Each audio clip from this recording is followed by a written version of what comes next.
সকালের বাংলাদেশের দর্শকদের শুভেচ্ছা। আমি এখন রয়েছি নাটোরের বিলশা এলাকায়, যেটা চলন বিলের একটা অংশ।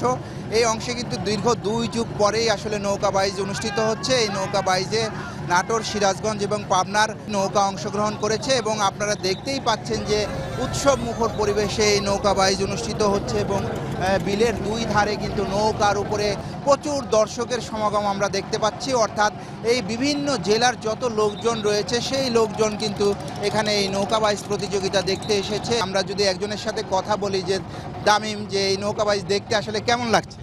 আসলে আমরা গণমাধ্যম কর্মী হিসাবে নৌকা বাইচ দেখতে আসছি, খুব সুন্দর লাগছে। এই চলন মিলে আমরা এই প্রথম নৌকা বাইচ উৎসব দেখতে পাচ্ছি।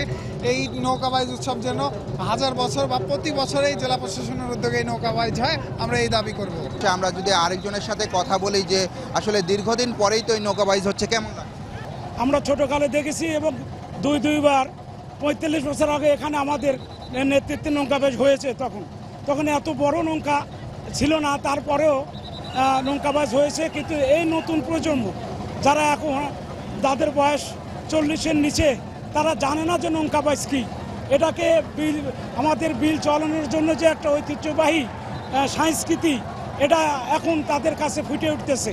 আমরা যদি আরেকজনের সাথে কথা বলি যে আপনি তো ছোট বাচ্চা নিয়েও এসেছেন, কেমন লাগছে? আমার খুব ভালো লেগেছে এই চলন বিলে নৌকা বাইচটা দীর্ঘদিন পর দেখতে। আমি চাই প্রতি বছর জেলা প্রশাসনের আয়োজনে এই নৌকা বাইচটা বারবার আমাদের মাঝে আসুক, আমরা সবাই আনন্দিত করব। সবাই প্রত্যাশা করছে যে জেলা প্রশাসন যে আয়োজন করেছে এই আয়োজনটা যেন প্রতি বছরই হয়। আমরা যদি আরেকজনের সাথে কথা বলি যে এই নৌকা বাইচ দেখে আপনার কেমন লাগছে?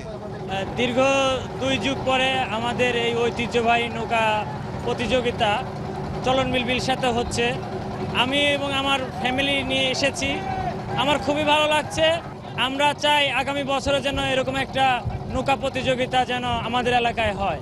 আরেকজনের সাথে কথা বলি যে আসলে এই নৌকা বাইচ তো সবাই প্রত্যাশা করছে এবং আপনারা এসে অনেক বিনোদন উপভোগ করছেন, তো কি চান আসলে? আমরা দেখেছি যে এখানে লাখো লাখো মানুষের উচ্চে পড়া ভিড়, সেই সাথে আজকে যারা ইয়াং জেনারেশন আছে তারা করে এই দেশের মাদক মুক্ত হতে চায়।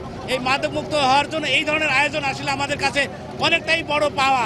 এখানে অনেক দিন পরে যে এই আয়োজন হয়েছে, এই আয়োজন হওয়াতে কিন্তু এখানকার যারা নৌকা বাইচ দেখতে এসেছেন তারা অত্যন্ত খুশি। তারা প্রত্যাশা করছেন যে এমন আয়োজন বরাবরই হোক, প্রতি বছরই এমন আয়োজন হোক। তো আমরা সকালের বাংলাদেশের মাধ্যমে আসলে জেলা প্রশাসনকে এই মেসেজটি দিতে চাই যে এমন আয়োজন প্রতি বছরই হোক এবং জনগণ যাতে নির্মল আনন্দ উপভোগ করে সেই ব্যবস্থা প্রতি বছরই করবেন, এমন প্রত্যাশা রেখে আমরা ফিরে যাচ্ছি স্টুডিওতে।